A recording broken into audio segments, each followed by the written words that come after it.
சில பேரை இப்படி சொல்றது உண்டு, அடுத்தவங்களை அனுசரிச்சு நடந்துக்க தெரியல, அவன் என்ன சார் மனுஷன் அப்படிம்பாங்க. சக மனிதர்களோட எப்படி பழகிறது அப்படின்னு தெரியாதனாலேயே பல பேர் இன்னைக்கு சங்கடப்பட்டு இருக்கிறாங்க. வசதி வாய்ப்பெல்லாம் சரியா இருக்கும், ஆனா வாழ்க்கை சரியா இருக்காது. இன்னொருத்தர்கிட்ட எப்படி பேசுறது பழகிறதுங்கிறது தெரியாதனாலதான் இந்த அவஸ்தை. சரி, இந்த அவஸ்தை இல்லாம வாழறது எப்படி? இதுக்கு அனுபவசாலிகள் சில வழிமுறைகளை சொல்றாங்க. அதெல்லாம் என்னென்னங்கிறத இப்ப தெரிஞ்சுக்குவோம். முதல்ல நம்ம நாக்கு நம்ம கண்ட்ரோல்ல இருக்கணும். வார்த்தைகளை கொட்டி விட்டு அதுக்கப்புறம் அள்ள முடியாம கடந்து கஷ்டப்படக்கூடாது. எப்படி பேசுறோங்கிறதும் முக்கியம், பேசுறப்ப எப்படி முகத்தை வச்சிருக்கிறோங்கிறதும் முக்கியம். அன்பா பேசினாலும் நல்லா இருக்கும். அப்படி பேசுறப்ப ஆதரவா அவர் தோள் மேல ஒரு கையை போட்டுக்கிட்டு பேசினா இன்னமும் நல்லா இருக்கும். ரெண்டாவது விஷயம், இன்னொருத்தர்கிட்ட பேசுறப்ப வாக்குறுதிகளை அள்ளி வீசக்கூடாது. கொடுக்கற வாக்குறுதி குறைச்சலா இருக்கணும். அப்படி கொடுத்த வாக்குறுதியை கண்டிப்பா நிறைவேற்றணும். நாம ஒருத்தரை பாராட்டுறோம் அல்லது அவரை பத்தி அபிப்பிராயம் சொல்றோம்னா அது ஆக்கப்பூர்வமா இருக்கணும். நம்ம பாராட்டு அல்லது விமர்சனம் அடுத்தவருடைய முன்னேற்றத்துக்கு உதவுறது மாதிரி இருக்கணும். நாம சொல்றதை கேட்டுட்டு அவன் தலையில கையை வச்சுட்டு உட்காந்துடக்கூடாது. எப்பவும் உற்சாகமா இருக்கணும், முகம் அலர்ச்சியா இருக்கணும். மனுஷன் இருந்தா வருத்தம், கவலை, ஏமாற்றம் எல்லாம் இருக்கதான் செய்யும். அதெல்லாம் மனசுல இருக்கட்டும். அந்த வருத்தமும் கவலையும் ஏமாற்றமும் சேர்ந்துகிட்டு நம்ம முகத்துல இருக்கிற மலர்ச்சியை மூடி மறைக்கிறதுக்கு நாம இடம் கொடுத்துடக்கூடாது. எந்த விஷயத்த பத்தி யாருகிட்ட பேசினாலும் வெளிப்படையா பேசணும், திறந்த மனசோட பேசணும். மூடி மறைச்சி முன்னு மூங்கிட்டு இருக்கக்கூடாது. இன்னொருத்தர்கிட்ட பேசுறப்போ விவாதம் பண்ணுங்க, அது தப்பு இல்லை, ஆனா வாதாடிக்கிட்டு இருக்கக்கூடாது. அதாவது என்ன சொல்றாங்கன்னா, டிஸ்கஸ் பண்ணலாம், ஆர்கியூ பண்ணக்கூடாதான். நம்ம கிட்ட இருக்கிற நல்ல குணங்களை நாம எடுத்து சொல்லிட்டு இருக்கக்கூடாது. அந்த நல்ல குணங்களே நம்மளை பத்தி எடுத்து சொல்லணும், அது மாதிரி நடந்துக்கணும். அதே மாதிரி அடுத்தவங்க கிட்ட உள்ள கெட்ட குணங்களை பத்தி அவசியம் இல்லாம நாம பேச வேண்டியதில்லை. உங்களை பத்தி யாராவது தப்பா பேசுறாங்களா, அப்படி அவங்க பேசுறதுல உண்மை இல்லையா அப்படின்னா அதை நீங்க பொருட்படுத்த வேண்டியதில்லை, விட்டுடலாம்.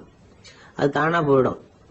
ஒரு 4-5 பேரோட பேசிட்டு இருந்தீங்கன்னா எல்லாருக்கும் முக்கியத்துவம் கொடுங்க, யாரையும் அலட்சியப்படுத்தாதீங்க. தமாஷா பேசலாம், ஆனா உங்க தமாஷ் அடுத்தவங்களை கேலி பண்றதா இருக்கக்கூடாது. நமக்கு கிடைக்க வேண்டியது கிடைக்கலையே அப்படிங்கிற தவிப்பு நம்ம கிட்ட இருக்கக்கூடாது, அது தேவையில்லை. உங்க செயல்பாடுகள் தெளிவா இருக்கட்டும், பாராட்டு தானா உங்களை தேடிட்டு வரும். இன்னொரு மனுஷனுடைய மனசுல கௌரவமான ஒரு இடத்த பிடிக்கணும்னா நாம இந்த குணத்தை எல்லாம் நம்ம கிட்ட வளர்த்துக்கணும். இதெல்லாம் அனுபவசாலிகள் சொல்லி இருக்கிற குறிப்புகள். இந்த குறிப்புகளை சரியா புரிஞ்சுக்கணும், அது முக்கியம். தப்பா புரிஞ்சுக்கிட்டா என்ன ஆகும் தெரியுமா? இத கேளுங்க. ஒருத்தர் வந்தார், சார் அடுத்தவங்க தோள் மேல கைய போட்டுக்கிட்டு அன்பா பேசணும்னு சொன்னீங்க, அப்படிதான் பேசினேன். அவரு முதுக கூட தட்டி கொடுத்தேன், என் வேலை போயிடுது சார், வீட்டுக்கு அனுப்பிச்சுட்டாங்க அப்படின்னார். யாருகிட்ட அப்படி பேசுனீங்கன்னு கேட்டோம். என் முதலாளி கிட்ட சார் அப்படிங்கிறார் ரொம்ப சோகமா. 1816 வருஷம் செப்டம்பர் மாசம் 11ஆம் தேதி பிரான்ஸ் தேசத்துல உள்ள ஒரு மருத்துவமனை. அங்க ஒரு இளம் டாக்டர் கொஞ்ச நாளைக்கு முன்னாடி தான் அந்த ஆஸ்பத்திரியில புதுசா வேலைக்கு சேர்ந்திருக்கிறார். அவரு பேரு ரெனே லெனக். அவரு அன்னைக்கு காலையில அந்த மருத்துவமனையில அப்படியே ரவுண்ட்ஸ் வந்துகிட்டு இருக்கிறார். வார்டுல ஒரு படுக்கையில ஒரு இளம் பெண் படுத்திருக்கிறா. அந்த பொண்ணுக்கு இருதய நோயா இருக்கலாம்ங்கிறது மற்ற டாக்டர்கள் சந்தேகம். அந்த காலத்துல எல்லாம் ஒருத்தருடைய இருதய துடிப்பை தெரிஞ்சுக்கணும்னா நோயாளியின் மார்புல டாக்டர் காதை வச்சு பார்த்துதான் தெரிஞ்சுக்கிறது வழக்கம். ஆனா இந்த பெண்ணும் இளம் பெண், அந்த டாக்டரும் புதுசா சேர்ந்திருக்கிறவர். அதனால பரிசோதனை பண்ண தயங்கினார். கொஞ்ச நேரம் யோசனை பண்ணார். திடீர்னு ஒரு ஞாபகம் வந்தது அவருக்கு. அதாவது அன்னைக்கு விடியற் காலையில தோட்டத்துல அப்படி வாக்கிங் போயிட்டு இருந்தப்போ சின்ன பசங்கள்லாம் ஒரு மரக்கட்டை வச்சு விளையாடிட்டு இருந்தாங்களாம். அதை அவர் பார்த்திருக்கிறார். அது என்ன விளையாட்டுனா, ஒரு நீளமான மரப்பலகை, அதுல ஒரு முனையில ஒரு பையன் தன்னுடைய காதை வச்சுக்கிட்டு இருக்கிறான், மறுமுனையில இன்னொரு பையன் அந்த மரப்பலகையை ஒரு ஆணியால கீறிட்டு இருக்கிறான். ஒரு முனையில ஆணியால கீறும் பொழுது மறுமுனையில காதை வச்சிருக்கிற பையனுக்கு அந்த சத்தம் துல்லியமா கேட்குது. அந்த டாக்டருக்கு காலையில பார்த்த இந்த விளையாட்டு ஞாபகத்துக்கு வந்துட்டு உடனே என்ன பண்ணாரு தெரியுமா?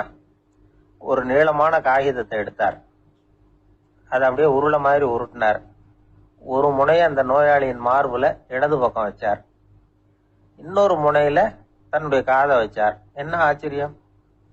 நோயாளியின் மார்புல நேரடியா காதை வச்சு கேட்கறத விட துல்லியமா கேட்டது இதய துடிப்பு.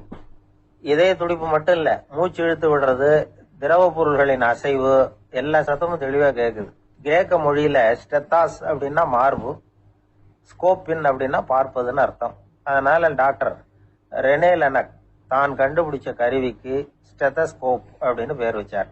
அவரே முதல் மாடலையும் செஞ்சார். அளவு ரொம்ப பெருசா இருந்தது, சுலபமா எடுத்துட்டு போகிறது கஷ்டம், அது அவ்வளவு கஷ்டமா இருந்தது அது. அதனால அவரே அதை அப்புறம் 2 பிரிவா தயார் பண்ணார். இது 2 துண்டையும் டாக்டர் தன்னோட கோட்டு பாக்கெட்ல வச்சுக்கலாம், தேவைப்படுறப்ப எடுத்து ஒன்னா சேர்த்துக்கலாம். இப்படிதான் அவர் ஆரம்பத்துல பண்ணார். தன்னுடைய இந்த கண்டுபிடிப்பை பத்தி அவர் ஒரு புத்தகம் எழுதினார். நிறைய வித்துது, புகழும் பணமும் சேர்ந்தது. பணமும் புகழும் சேர்ந்தது மாதிரியே அவருக்கு ஒரு நோயும் சேர்ந்தது. அது என்ன நோயின்னு கண்டுபிடிக்கிறதுக்கும் அவரு கண்டுபிடிச்ச கருவிதான் உபயோகப்பட்டுதான். அவரே அதை கண்டுபிடிச்சார். அவருக்கு வந்திருந்தது காச நோய். 1826 வருஷம் ஆகஸ்ட் மாசம் 13 உலகத்தின் முதல் ஸ்டெதஸ்கோப்பை கண்டுபிடிச்ச டாக்டர் ரெனே லெனக் காலமானார். அவர் சாகறதுக்கு முன்னாடி மரத்தால செஞ்சு வச்சிருந்த ஸ்டெதஸ்கோப்பை தனக்கு வேண்டியப்பட்ட ஒரு டாக்டர் கிட்ட கொடுத்து, என்னுடைய சொத்துக்கள்லயே ரொம்ப வசந்தது அப்படின்னு சொன்னாராம். அதுக்கப்புறம் 3 வெள்ளைக்காரங்க சேர்ந்து இந்த கருவியில சில மாற்றங்களை பண்ணாங்க. ஆனா 1829 லண்டன்ல டாக்டர் நிக்கோலஸ்ங்கிறவர் ஒரு காதால இதய துடிப்பை கேட்கறத விட டாக்டர் 2 காதாலையும் கேட்கறது தான் சரியா இருக்கும் அப்படின்னு ஒரு கருத்தை வெளியிட்டார். அதுக்கப்புறம் ரொம்ப காலம் கழிச்சு 1852 ஜார்ஜ் காமான் அப்படிங்கிறவர் ரப்பர் டியூப்களை உபயோகப்படுத்தி 2 காதாலையும் கேட்கற மாதிரி ஒரு புதிய வடிவத்தை அதுக்கு கொடுத்தார். அதுக்கு பிறகு அது படிப்படியா எவ்வளவோ மாற்றங்கள் இருந்தாலும் ஆரம்பத்துல டாக்டர் ரெனே லெனக் உருவாக்கின அடிப்படை மாடலை யாரும் மாத்தி அமைக்கலைங்கிறது தான் முக்கியமான விஷயம். நமக்கு தெரிஞ்ச ஒரு ஆஸ்பத்திரி, அதுல ஒரு நோயாளி, காலை நேரத்துல நர்ஸு அந்த பக்கமா போயிட்டு இருந்தாங்க. அதை பார்த்துட்டு ஒரு நர்ஸுன்னு கத்துறாரு. நர்ஸ் அவசரமா ஓடி என்ன விஷயம்னு கேட்டாங்க. சிஸ்டர், இங்க பாருங்க, உங்க டாக்டரை என் நெஞ்சில ஒரு காதை வச்சு கேட்டுக்கிட்டு இருக்கிறார் அப்படின்னார் நோயாளி. சிஸ்டர் பதட்டப்படாம, அதனால என்ன, இந்த டாக்டர் பழமையான விஷயங்கள்ல ரொம்ப நம்பிக்கை உள்ளவர், அதனால ஸ்டெதாஸ்கோப்பை உபயோகப்படுத்தாம காதை வச்சு கேட்கிறார், அது ஒன்றும் தப்பு இல்லை அப்படின்னாங்களாம்.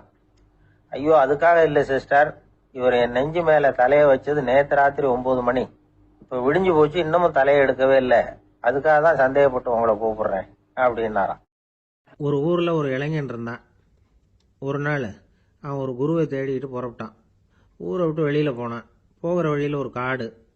அந்த காட்டுல ஒரு மரத்தடியில ஒரு பெரியவர் உட்கார்ந்துருக்கிறார். அமைதியா மௌனமா அவர் அமர்ந்திருக்கிறார்.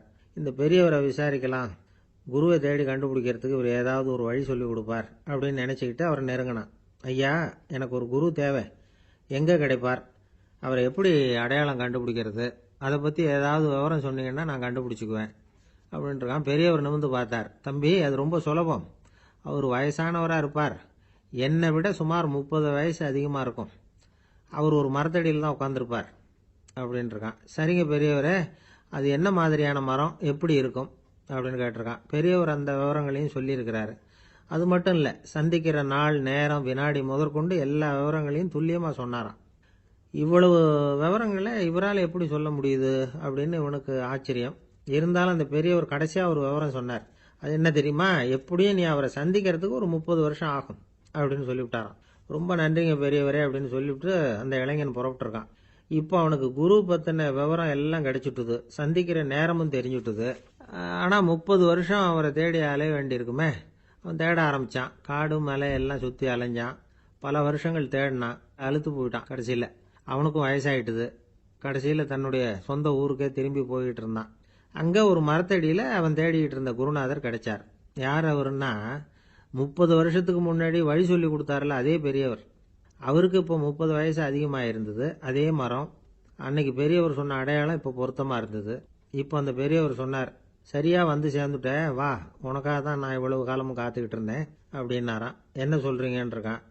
30 வருஷத்துக்கு முன்னாடி என்கிட்ட வந்தியே, அப்பவே என் காலம் முடிஞ்சு போயிருந்தது, அப்பவே என்ன உனக்கு அடையாளம் தெரியல, அதனால இவ்வளவு காலம் உனக்காக காத்துட்டு இருக்கும்படி ஆயிட்டுது அப்படின்னாராம். ஐயா, அப்பவே நீங்க சொல்லியிருக்கலாமே, இதுதான் 30 வருஷம் கழிச்சு நீ சந்திக்க போற இடம், நான் தான் உன்னுடைய குரு அப்படின்னு சொல்லியிருக்கலாமே அப்படின்னு இருக்கான்.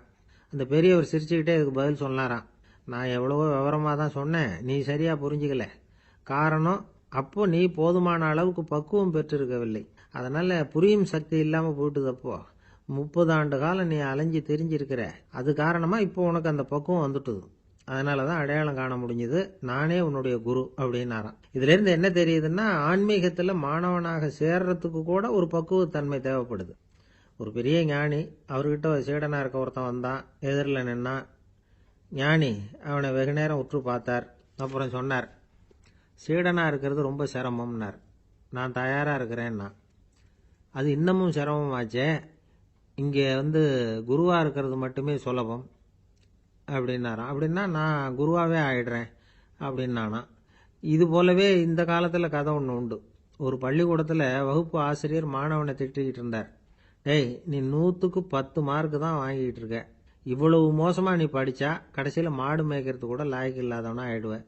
அதுக்கப்புறம் என்ன செய்ய போற அப்படின்னாராம். பையன் தலையை சொரிஞ்சுக்கிட்டே சொன்னானா, சார் அப்படின்னா ஒன்று செய்யறேன் அப்படின்னானா. இவர் கேட்டிருக்கார், என்ன செய்ய போறேன்னு. வேற என்ன சார், உங்களை மாதிரி ஒரு ஆசிரியர் ஆயிடுறேன் அப்படின்னானா. காசியில் இருக்கிற கடவுள் காசி விஸ்வநாதர், அங்க இருக்கிற தேவி காசி விசாலாட்சி. இவங்க 2 பேரும் ஒரு நாள் பேசிக்கிட்டு இருந்தப்போ கடவுள் சொன்னார், இந்த மனிதர்களை நாம ரொம்பவும் நம்பிக்கையோட தான் படைச்சிருக்கிறோம். இருந்தாலும் அவங்களுக்கு தான் நம்பிக்கை இல்லை, எதுலேயும் ஒரு உண்மையான நம்பிக்கை இல்லாமல் வாழ்ந்துகிட்டு இருக்கிறாங்க அப்படின்னார். என்ன அப்படி சொல்றீங்க? அதோ பாருங்க, எவ்வளவு பேர் காசியை தேடிட்டு கங்கையில் குளிச்சுக்கிட்டு இருக்கிறாங்க. அவங்கெல்லாம் நம்பிக்கை இல்லைன்னா இவ்வளவு தூரம் தேடிட்டு இங்கே குளிப்பாங்களா அப்படின்னு நாங்கள் தேவி. சரி, அதை சோதிச்சு பார்க்கலாம் அப்படின்னு 2 பேரும் முடிவு பண்ணிக்கிட்டாங்க. உடனே ஒரு திட்டம் போட்டாங்க. அது எப்படின்னா, நாம் 2 பேருமே பக்தர்கள் மாதிரி உருவத்தை மாற்றிக்கிட்டு கங்கை கரைக்கு போக வேண்டியது. நான் கங்கையில் இறங்கி குளிக்கிறேன். கொஞ்ச நேரத்தில் சுழலில் மாட்டிக்கிட்டது மாதிரி நடிக்கிறேன். நீ உடனே கரையிலிருந்து சத்தம் போடும், என்னோட வீட்டுக்காரரை யாராவது காப்பாற்றுங்களேன் காப்பாற்றுங்களேன்னு சத்தம் போடும். அதோட இன்னொன்று சொல்லு, யாராவது ஒரு புண்ணிய ஆத்மா அவர்கிட்ட போய் அவருடைய முடியை பிடிச்சி இழுக்கணும். அப்படி ஒரு சாபம் இருக்குது எங்களுக்கு. புண்ணிய ஆத்மா, அதாவது எந்த பாவமும் செய்யாத இல்லாத ஒருத்தர் தான் அவரை காப்பாற்ற முடியும். அப்படிப்பட்டவங்க யாராவது வெள்ளத்தில் குதிச்சு என்னுடைய கணவரை காப்பாத்துங்கோ அப்படின்னு நீ சத்தம் போடு, கூச்சல் போடு, என்ன நடக்குதுன்னு பார்க்கலாம் அப்படின்னாரு கடவுள். சரின்னு சொல்லி 2 பேருமா சாதாரண பக்தர்கள் மாதிரி கங்கை கரைக்கு சேர்ந்தாங்க. அவர் இறங்கி குளிச்சார். திட்டம் போட்டது மாதிரியே சுழல்ல மாட்டிக்கிட்டது மாதிரி கத்துனார். கரையில் இருந்த அந்த அம்மா, ஐயோ என் கணவரை காப்பாத்துங்களேன், யாராவது காப்பாத்துங்களேன்னு கத்துனாங்க. பல பேர் ஓடி வந்தாங்க. உடனே இவங்க, பாவம் இல்லாத புண்ணிய ஆத்மா ஒருத்தரால தான் என்னுடைய கணவர் காப்பாற்றப்படணுங்கிறது விதி, அப்படி ஒரு சாபம் இருக்கு, அதனால புண்ணிய ஆத்மா யாராவது அவர்கிட்ட போய் அவர் முடியை பிடிச்சி தூக்குனா அவரை காப்பாற்றி விடலாம் அப்படின்னாங்க. இவங்க இப்படி சொன்னதும் எல்லாரும் திகைச்சு போய் நின்றுட்டாங்க. ஒவ்வொருத்தருக்கும் அவங்க செஞ்ச பாவம்லாம் ஒவ்வொன்றா ஞாபகத்துக்கு வர ஆரம்பிச்சுட்டுது. சரி, இதுக்கு நாம லாயக்கு இல்லை அப்படின்னு சொல்லி ஒதுங்கி போக ஆரம்பிச்சிட்டாங்க எல்லாம். இந்த சமயத்தில் யாரோ ஒருத்தர் வேகமாக ஓடி வந்தார். ஆற்றுல குதிச்சார். அவர்கிட்ட போனார், முடியை பிடிச்சார், தூக்குனார், அவரை காப்பாற்றி கரைக்கு கொண்டுட்டு வந்துட்டார். அப்படி காப்பாற்றின அந்த ஆளை இவங்க 2 பேரும் தனியாக கூப்பிட்டுக்கிட்டு ஒரு மண்டபத்துக்கு வந்துட்டாங்க. விசாரிக்கிறாங்க. நீ யாரப்பா அப்படின்னு கேட்குறாங்க. ஏதும் தெரியாத மாதிரி.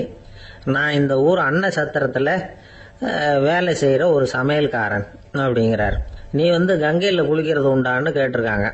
நான் இந்த ஊர்லேயே தான் இருக்கிறேன், இருந்தாலும் தினமும் கங்கையில் குளிக்கிறது இல்லை, எப்பாவது ஒரு நாள் அங்கே குளிப்பேன் அப்படின்னார். கங்கையில் மூழ்கி எழுந்திரிச்சா பாவம்லாம் தொலையும்னு சொல்கிறாங்க. அப்படி இருக்கிறப்போ அங்கே இன்னைக்கு கங்கையில் குளிச்சுக்கிட்டு இருக்கிறவங்கெல்லாம் தங்களை புண்ணிய ஆத்மாவா நினைக்கல. கங்கையில் குளிக்காத நீ உன்னை புண்ணிய ஆத்மாவா நினைச்சு என்னை காப்பாற்ற வந்திருக்கிற, அது எப்படி அப்படின்னு கேட்டார். அதுக்கு அந்த ஆளு சொல்றான், கங்கையில் குதிச்சதுக்கு அப்புறம் தானே உங்களை காப்பாற்ற போறோம். அப்படி குதிக்கும் பொழுது என்னுடைய பாவம்லாம் போயிருக்கும்ல, நான் புண்ணிய ஆத்மாவா ஆயிருப்பேனே, அதனாலதான் துணிஞ்சு உங்களை காப்பாத்தினேன் அப்படின்னா. கடவுளும் தேவியும் அவனுக்கு காட்சி கொடுத்தாங்களாம். இப்படி ஒரு கதை உண்டு. அதாவது கங்கையில குளிச்சுக்கிட்டு இருக்கிறவங்களுக்கே தங்களுடைய பாவம் போகுங்கிற நம்பிக்கை பரிபூர்ணமா இல்லை. குளிக்காத ஒருத்தனுக்கு அந்த நம்பிக்கை இருந்தது. அதனால அவனால் கடவுளை பார்க்க முடிஞ்சது. கடவுளை நாமளும் பார்க்க முடியுமா முடியாதா அப்படிங்கிற குழப்பம்லாம் நமக்கு வேண்டியதில்லை. நம்பிக்கையோடு வாழணுங்கிற உண்மையை மட்டும் இந்த கதையிலேருந்து புரிஞ்சுக்கிட்டா போதும். ஏன்னா இந்த கதையை கேட்டுட்டு ஒரு நண்பன் குதர்க்கமாக ஒரு கேள்வி கேட்டான். ஏன் சார், கங்கையில் குளிச்சா பாவம் போயிடும்னு சொல்கிறீங்களே, நான் எனக்கு வேண்டாத ஒருத்தனை அழைச்சிட்டு போய் கங்கையிலேயே தள்ளி விட்டுட்டு அதுக்கப்புறம் அங்கேயே முழுக்க போட்டுட்டு நான் செஞ்ச பாவத்தை அதுலேயே கழுவி விட்டுட்டு மறுபடியும் உங்ககிட்ட வந்துடுறேன்னு வச்சுக்கோங்க, நீங்கள் என்னை புண்ணிய ஆத்மான்னு ஏற்றுக்குவீங்களா அப்படிங்கிறான். ஆள் கொஞ்சம் அசந்தான் நம்மளே அங்கே அழைச்சிட்டு போனாலும் போயிடுவான். ஒரு மனுஷனுக்கு 3 விதத்தில் கர்வம் உண்டாகிறதுக்கு வாய்ப்பு உண்டு. பணம், பதவி, புகழ். பணம் அதிகமாக வந்தால் கர்வம் வரலாம், பதவி பெருசாக வந்துட்டுதுன்னா கர்வம் வரலாம், புகழ் அதிகமாக போனாலும் கர்வம் வரலாம்.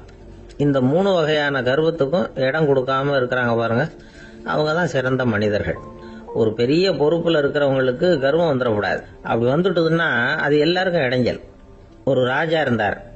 அவர் ஒரு நாள் தன்னுடைய தலைநகரத்தை சுற்றி வந்துகிட்டு இருந்தார். ஒரு இடத்துல ஒரு அழகான நிலத்தை பார்த்தார். ஆஹா, இந்த இடத்துல நமக்குன்னு ஒரு மாளிகையை கட்டினா எவ்வளோ நல்லா இருக்கும் அப்படின்னு நினைச்சார். ராஜா நினைச்சா அது முடியாத காரியமா? சரி, இந்த நிலம் யாருக்கு சொந்தம்னு விசாரிங்க அப்படின்னார் பக்கத்தில் இருந்தவங்க கிட்ட. அவங்கெல்லாம் ஓடி போய் விசாரிச்சாங்க. அந்த இடம் ஒரு வயசான கிழவிக்கு சொந்தம், வயசான அம்மாவுக்கு சொந்தமா. அந்த அம்மா தான் அதில் ஒரு குடிசையை போட்டு குடியிருந்துட்டு இருக்கிறாங்க. சரி, அந்த நிலத்துக்கு ஒரு விலையை நிர்ணயம் பண்ணி அதை அந்த வயசான அம்மா கிட்ட கொடுத்துருங்க அப்படின்னு உத்தரவு போட்டார் ராஜா. ஆனால் அந்த அம்மா இது எங்கள் பூர்வீக இடம், இதை விற்க மாட்டேன் அப்படின்னு சொல்லிவிட்டுது. சரி, 2 பங்கு விலை கொடுக்குறோம்னு சொல்லி பாருங்க அப்படின்னாங்க. அப்படியே சொன்னாங்க அரண்மனை ஆட்கள். அதுக்கும் சம்மதிக்கலை அந்த அம்மா. இதை கேள்விப்பட்டதும் ராஜாவுக்கு கோபம் வந்துட்டுது. தன்னுடைய ஆளுங்களை கூப்பிட்டார். போய் அந்த குடிசையை பிரிச்சேரிங்க, காசுலாம் ஒன்றும் கொடுக்காதீங்க அப்படின்னு கத்தினார். அவ்வளோதான். அடுத்த நிமிஷம் அரண்மனை ஆசாமிகள் போனாங்க, குடிசையை பிரித்து எரிஞ்சாங்க. அந்த வயசான அம்மா இருக்கு, அதுவும் அந்த இடத்த விட்டு துரத்தி விட்டாங்க. அந்த இடத்துல ஒரு அரச மாளிகையை கட்டி முடிச்சுட்டாங்க. அந்த வயசான அம்மா பாவம், ராஜாவே இப்படி பண்ணால் யாருக்கிட்ட போய் முறையிட முடியும்? ஒரு ஞானி இருந்தார், அவர்கிட்ட போய் சொன்னாங்க. அவரு இவங்க சொன்னதை கேட்டு மனசில் வச்சுக்கிட்டார். ஒரு நாள் அந்த ராஜாவே இந்த ஞானியை கூப்பிட்டார். புதுசாக ஒரு மாளிகை கட்டியிருக்கிறேன், வந்து பாருங்கன்னு. சரின்னு சொல்லி இந்த பெரியவர் ஒரு நாள் இந்த மாளிகைக்கு போனார். சும்மா போகல, ஒரு கழுதையையும் ஓட்டிகிட்டு போனார். கொஞ்சம் சாக்குகள், வெத்து சாக்கு, அதையும் எடுத்து கழுதை முதுகில் போட்டு கழுதையை ஓட்டிகிட்டு போகிறார். ராஜா பார்த்தார். அவருக்கு இது ஆச்சரியமாக இருந்தது. என்ன இது, மாளிகைக்கு வந்துட்டு போங்கன்னு கூப்பிட்டா கழுதை சாக்கு இதெல்லாம் கொண்டு வராரு, ஒன்றும் புரியலையேன்னு நினைச்சார். எதுக்காக இதெல்லாம்னு கேட்டார். அரசருடைய தோட்டத்திலிருந்து கொஞ்சம் மண் எடுத்துகிட்டு போகிறதுக்கு ஆசைப்படுறேன், அதுக்கு நீங்கள் அனுமதி கொடுக்கணும் அப்படின்னாரு இவர். இது என்ன வேடிக்கையான கோரிக்கையாக இருக்குது அப்படின்னு நினைச்சார் ராஜா. இருந்தாலும் மண்ணு தானே கேட்குறாரு, எடுத்துகிட்டு போகட்டுமே அப்படின்னு நினைச்சார். சரின்னு அனுமதி கொடுத்தார். அந்த பெரியவர் தோட்டத்துக்கு போனார், மண்ணை வெட்டினார், சாக்கில் போட்டு நிரப்புனார். ராஜாவை கொஞ்சம் கிட்ட வாங்கன்னு கூப்பிட்டார். இந்த மண் மூட்டையை தூக்கி கழுதையோட முதுகில் வைக்கணும், கொஞ்சம் உதவி பண்ணுங்கன்னார். ஓ, பண்ணுறேனே அப்படின்னு சொல்லி ராஜா கிட்ட போனார். மூட்டையை தூக்கி பார்க்குறாரு, முடியல, திணறி போயிட்டார். இப்போ அந்த ஞானி பேசினாராம். அரசே, இந்த ஒரு சாக்கு மண்ணையே உங்களால் தூக்க முடியல, அந்த கிழவிகிட்ட இருந்து அந்த அக்கிரமமா அபகரிச்ச இந்த தோட்டம் பூராவையும் சுமக்கணும்னு ஆசைப்படுறீங்களே, அது உங்களால் முடியுமா அப்படின்னு கேட்டாராம். ராஜா யோசனை பண்ண ஆரம்பித்தார். தன்னுடைய செயலுக்காக வருத்தப்பட்டாராம். அந்த வயசான அம்மாவை உடனடியாக வரவழைச்சார். தாயே, தப்பு பண்ணிட்டேன், என்னை மன்னிச்சுக்குங்க, இன்னையிலேருந்து இந்த மாளிகையும் தோட்டமும் உங்களுக்கு தான் சொந்தம் அப்படின்னு சொல்லிவிட்டாராம். போகிறப்ப இந்த உலகத்திலேருந்து எண்ணத்தை எடுத்துகிட்டு போக போகிறோம், அதனால் ரொம்பவும் அலட்டிக்க வேண்டியதில்லை, கர்வப்பட வேண்டியதில்லை அப்படிங்கிறது ஒரு பெரிய உபதேசம். ஒரு பெரிய மனுஷன் சாக கிடந்தார், ரொம்பவும் அழுதாரு. ஏன் அழறீங்க அப்படின்னு கேட்டாங்க சுற்றி இருந்தவங்க. நான் சாகிறதுக்காக கவலைப்படலை, நான் நம்ம ஜனங்களுக்காக எவ்வளவோ காரியம்லாம் செஞ்சுக்கிட்டு வந்தேன். நான் செஞ்சுக்கிட்டு வந்த சேவையை இனிமேல் யார் செய்ய போகிறாங்க, அது யாரால முடியும், அதை நினச்சி தான் அழறேன் அப்படின்னாராம். ஒருத்தர் முன்னாடி வந்தார். அதுக்காக நீங்கள் கவலைப்படாதீங்க, உங்க சேவையை தொடர்ந்து செய்யறதுக்கு என்ன மாதிரி இளைஞர் பட்டாலும் தயாரா இருக்கு. இருந்தாலும் எங்க கவலை என்னன்னா அப்படின்னு இழுத்தார். என்ன சொல்லுங்கன்னு கேட்டார் அவர். நீங்க இதுவரைக்கும் என்ன சேவை செஞ்சுக்கிட்டு வந்தீங்க, அதுதான் எங்களுக்கு இன்னமும் புரியாத புதிரா இருக்கு அப்படின்னாராம் அவரு. ஒரு நண்பர் சினிமா படம் தயாரிக்கிறவர், அவர்கிட்ட ஒரு நாள் பேசிக்கிட்டு இருந்தேன். அது எப்படி சார், நீங்க எடுக்கிற எந்த படமும் கையை கடிக்காத அளவுக்கு எடுத்துடுறீங்களே, அது எப்படின்னு கேட்டேன். அது ஒன்றும் பெரிய விஷயம் இல்லை சார். பெண்களுக்குன்னு சில உருக்கமான காட்சிகள், இளைஞர்களுக்குன்னு சில நடனங்கள், அடிதடி காட்சிகள், அப்புறம் வயசானவங்களுக்குன்னு சில ஆன்மீக காட்சிகள், சின்ன பிள்ளைங்களுக்கு சிரிப்பு, இப்படி எல்லாமும் சேர்த்து நான் படம் எடுக்கிறேன். மசாலா படம்னு பேரு. இது ரொம்ப பெருசா இல்லைன்னாலும் ஓரளவுக்கு சுமாரா ஓடிரும், கையை கடிக்காது அப்படின்னார். இது ஒரு உத்தி. சில பத்திரிகை ஆசிரியர்களும் இந்த உத்தியை கையாளுறது உண்டு. இந்த உத்திக்கு பார்னம் உத்தி அப்படின்னு பேரு. பார்னம் எஃபெக்ட் அப்படின்னு சொல்லுவாங்க. அதாவது ஃபீனியஸ் டி பார்னம் அப்படின்னு ஒருத்தர் அமெரிக்காவில் இருந்தாராம். அதாவது 19ஆம் நூற்றாண்டுல அமெரிக்காவில் கொடிகட்டி பறந்த ஒரு சர்க்கஸ் நிறுவனத்தின் அதிபர் அவர். இந்த உலகத்துல ஒவ்வொரு நிமிஷமும் ஒரு ஏமாளி பறந்துகிட்டே இருக்கிறான் அப்படிங்கிறது அவருடைய சித்தாந்தம். ஒவ்வொருத்தரையும் திருப்திப்படுத்துற அளவுக்கு அம்சங்களை கொஞ்சம் கொஞ்சமா கலந்து கேளிக்கை நிகழ்ச்சிகளை நடத்தினதுதான் அவருடைய மகத்தான வெற்றிக்கு காரணம். அதனால அந்த உத்தியை யாரு கடைபிடிச்சாலும் சரி, அதுக்கு பார்னம் உத்தி அப்படின்னு பேர் வந்துட்டுது.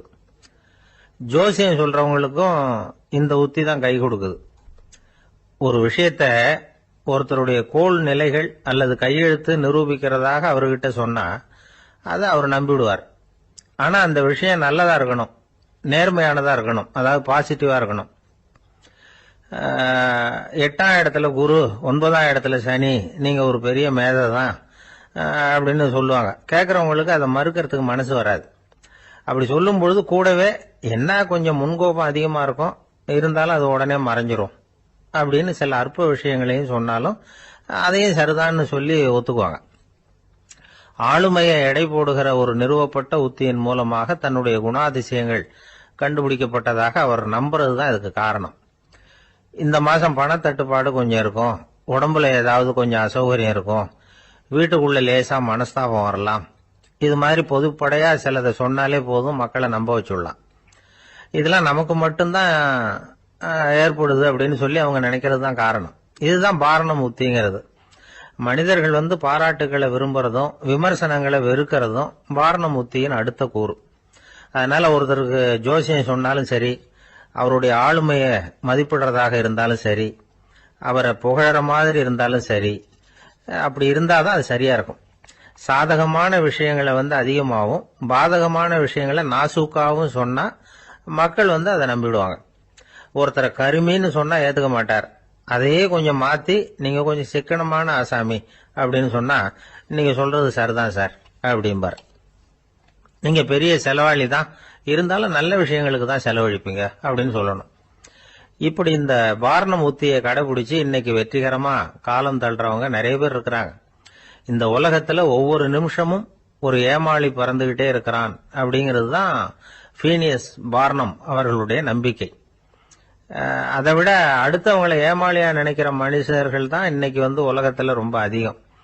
ஒருத்தர் தன்னுடைய மேல் அதிகாரி கிட்ட போய், ஐயா ஒரு நாள் லீவு வேணும், என் தங்கச்சிக்கு கல்யாணம் அப்படின்னார். அவரு பார்த்தார், ஒரு 10 நிமிஷம் வெளியில இருங்கன்னார். 10 நிமிஷம் கழிச்சு கூப்பிட்டார், இத பாருங்க நீங்க சொல்றது பொய், இப்போ உங்க தங்கச்சிக்கு போன் பண்ணேன், அவங்க தனக்கு 2 வருஷத்துக்கு முன்னாடியே கல்யாணம் ஆயிட்டதாக சொல்றாங்க அப்படின்னார். உடனே இவரு சொன்னார், சார் இப்போ நீங்க சொல்றதும் பொய்யாதான் இருக்கணும், ஏன்னா நிஜமா எனக்கு ஒரு தங்கச்சியே கிடையாது அப்படின்னார். ஒரே ஒரு ஊர்ல ஒரு ராஜா இருந்தார். அவர் பேர்ல மக்களுக்கு ரொம்ப மரியாதை. அவ்வளவு நல்லா ஆட்சி புரிஞ்சுக்கிட்டு வந்தார். அவருக்கு வயசாயிட்டுது. அதனால ஒரு நாள் அமைச்சரை கூப்பிட்டார், இத பாருங்க எனக்கு வயசாயிட்டுது, அதனால இந்த அரச பொறுப்பை எல்லாம் நீங்க ஏத்துக்குங்க அப்படின்னார். அதுக்கப்புறம் ராணியை கூப்பிட்டார், வா நாம இனிமே இங்க இருக்க வேணாம், காட்டுக்கு போய் தவம் பண்ணலாம் அப்படின்னு கூப்பிட்டார். இந்த செய்தி மக்களுக்கு அறிவிக்கப்பட்டது. மக்கள் உடனே கூட்டம் கூட்டமா அரண்மனைக்கு வர ஆரம்பிச்சுட்டாங்க. மன்னரை போய் பாக்குறாங்க. அரசே, தாங்கள் எங்களுக்கு தந்தை மாதிரி, நீங்க காட்டுக்கு போயிட்டா நாங்கள்லாம் இங்க எப்படி இருக்க முடியும், எங்களுக்கெல்லாம் எந்த துன்பமும் இல்லாம பாத்துக்கிட்டு வர்றீங்க, இது மாதிரியான ஒரு அரசாட்சி இல்லைன்னா மக்கள் வாழ்ந்து என்ன பயன் அப்படின்னாங்க. இருந்தாலும் என்ன பண்றது, வயசாயிட்ட காரணத்தினால இந்த முடிவுக்கு வர வேண்டி இருக்குது அப்படின்னாரா ராஜா. அப்படின்னா நீங்க காட்டுக்கு போக வேணாம், நாங்க போறோம். நாங்க அங்க போய் தவம் பண்றோம், வழிபாடு பண்றோம். கடவுள் வருவார், அவர்கிட்ட வரம் வாங்கிட்டு வந்துடுறோம் அப்படின்னாங்களாம். அப்படி சொல்லிவிட்டு உடனே எல்லாரும் காட்டுக்கு போனாங்க. நாட்டு மக்கள் எல்லாரும் ஒட்டு மொத்தமா வந்து காட்டுல உட்காந்துக்கிட்டு தவம் பண்றத பார்த்தார் கடவுள். உடனே புறப்பட்டு வந்தார். எல்லாரும் இப்படி வந்து உட்கார்ந்து இருக்கிறீங்களே, என்ன வேணும் உங்களுக்கு அப்படின்னு கேட்டார். உடனே மக்கள் எல்லாரும் ஒரு குரல்ல சொன்னாங்க, சுவாமி, எங்கள் மன்னன் ரொம்ப நாளைக்கு நல்லபடியா இருக்கணும். அவர் வந்து மகிழ்ச்சியாகவும் உடல் நலத்தோடும் இருந்தாதான் நாங்க அமைதியா வாழ முடியும் அப்படின்னாங்க. சரி, அதுக்கு என்ன செய்யணும் அப்படின்னாரு ஆண்டவன். எங்க மன்னருக்கு இன்னும் ஒரு 100 வருஷம் ஆயுள கொடுங்க அப்படின்னாங்க. அவ்வளவுதானே, சரி அப்படியே ஆகட்டும் அப்படின்னு சொல்லிவிட்டு ஆண்டவன் போயிட்டார். மக்கள் மகிழ்ச்சியோட திரும்பி வந்தாங்க. மன்னா, கடவுள் வரம் கொடுத்துட்டார், நீங்க 100 வருஷம் வாழ போறீங்க அப்படின்னாங்க. இதை கேட்டதும் ராணி ராஜாவை வணங்கி நான் தவம் செய்ய போறேன் அப்படின்னு புறப்பட்டாங்க. உடனே மக்கள் என்ன நினைச்சாங்க தெரியுமா, ஐயோ, நாம ராஜாவுக்கு மட்டும்தானே நீண்ட ஆயுள் வேணும்னு வரம் வாங்கணும், ராணிக்கு வாங்கலையே, அதுதான் கோபத்துல புறப்பட்டாங்க போல இருக்கு அப்படின்னு நினைச்சு வருத்தப்பட்டாங்க. ஆனா ராணி நினைச்சது அது இல்ல. ராணி போய் தவம் பண்ணாங்க, கடவுள் காட்சி கொடுத்தார். இவங்க கேக்குறாங்க, சுவாமி, ராஜாவுக்கு மட்டும் 100 வருஷம் ஆயுள்னு வரம் கொடுத்துட்டீங்க, அப்படின்னா குடிமக்களும் 100 வருஷம் இருக்கணும். இப்படிப்பட்ட குடிமக்கள் இல்லைன்னா அப்படிப்பட்ட அரசன் இருந்து என்ன பிரயோஜனம் அப்படின்னாங்களாம். ஆண்டவன் பார்த்தார், சரி அவங்களும் 100 வருஷம் வாழ்வாங்க, அது மட்டும் இல்ல நீயும் 100 ஆண்டு காலம் வாழ வரமளிக்கிறேன் அப்படின்னு சொல்லிவிட்டு மறைஞ்சிட்டார். இதுல ஆண்டவன் வர்றதும் மறையறதும் முக்கியம் இல்ல. இதுல கவனிக்க வேண்டியது ஆள்கிறவனின் விசாலமானம், குடிமக்களின் விசாலமானம், ஆள்கிறவன் மனைவியினுடைய விசாலமானம். இப்படி ஒரு நாடு இருந்துட்டுதுன்னா எப்படி இருக்கும் வாழ்க்கை நினைச்சு பாருங்க. அதனாலதான் பெரியவங்க எல்லாம் சொல்றாங்க, இதய வாசல் திறந்தே இருக்கணும், இதயத்தின் கதவுகளை மூடாதீங்க அப்படின்னு சொல்லுவாங்க. என்கிட்ட ஒருத்தர் சொன்னார், என்னுடைய இதய வாசல் எப்பவும் திறந்தே தான் இருக்குதுன்னார். எதனால் அப்படி சொல்றீங்க அப்படின்னு கேட்டோம். டாக்டரே சொல்லிவிட்டார், என்னுடைய இதயத்துல ஒரு ஓட்டை இருக்குது அப்படின்னு, வால்வு சரியில்லையா அப்படிங்கிறார். ராமகிருஷ்ணர் வாழ்ந்த காலத்துல நடந்த ஒரு நிகழ்ச்சி இது. அப்போ ஒரு ஓவியர் இருந்தாராம். அவருக்கு ஒரு ஆசை, ராமகிருஷ்ணர் படத்தை வரையணும், அதை அவர்கிட்டயே கொண்டுட்டு போய் காட்டி அபிப்பிராயம் கேட்கணும். இதுதான் அந்த ஓவியரின் ஆசை. உடனே ராமகிருஷ்ணர் படத்தை வரைஞ்சி முடிச்சார். அதை எடுத்துக்கிட்டு போனார். இவர் போன சமயம் அங்க ராமகிருஷ்ணர் சீடர்களோட உட்கார்ந்துருக்கிறார். விவேகானந்தர் அங்க இருக்கிறார். இந்த ஓவியர் கொண்டுகிட்டு போய் தான் வரைந்த ஓவியத்தை அவர்கிட்ட காட்டினார். ராமகிருஷ்ண பரமஹம்சரின் ஓவியத்தை ராமகிருஷ்ணர்கிட்டயே காட்டுறார். ராமகிருஷ்ணர் என்ன பண்ணார் தெரியுமா, அந்த படத்தை பார்த்தார். உடனே அது காலை தொட்டார். குருதேவருடைய இந்த செயல் சீடர்களுக்கு ரொம்ப வியப்பை உண்டு பண்ணிச்சு. சில பேர் மனசுக்குள்ளேயே ரொம்ப குழம்பி போக ஆரம்பிச்சிட்டாங்க, என்ன இப்படி பண்றாருன்னு. என்ன இது அவரோட படம், அவரே அவரோட படத்தின் காலை தொடுறார் அப்படின்னு யோசிச்சாங்க. சில பேர் ஒன்னும் புரியாம ஒருத்தர் பார்த்து சிரிச்சுக்கிட்டாங்க. அந்த இடத்துல சீடர்கள் மட்டும் இல்ல, சீடர் அல்லாத பல பேர் இருந்தாங்க. தன்னுடைய காலை தானே தொடர இவருடைய செயல் பற்றி என்ன நினைக்கிறது அப்படின்னு அவங்களும் குழம்பி போய் நிக்கிறாங்க. அந்த படத்தை வரைஞ்சி அவர்கிட்ட காட்டின அந்த ஓவியருக்கும் அதிர்ச்சி. இருந்தாலும் அவர் சீடர் கிடையாது. அதனால கொஞ்சம் துணிச்சலை வர வச்சுக்கிட்டு கேட்டார், என்னங்க இது, என்னால என்னுடைய கண்களையே நம்ப முடியல, இது உங்க சொந்த உருவப்படம், நீங்க உங்க சொந்த கால்களையே தொடறீங்க, இது எங்களுக்கு கொஞ்சம் சங்கடமா இருக்குதே அப்படின்னார்.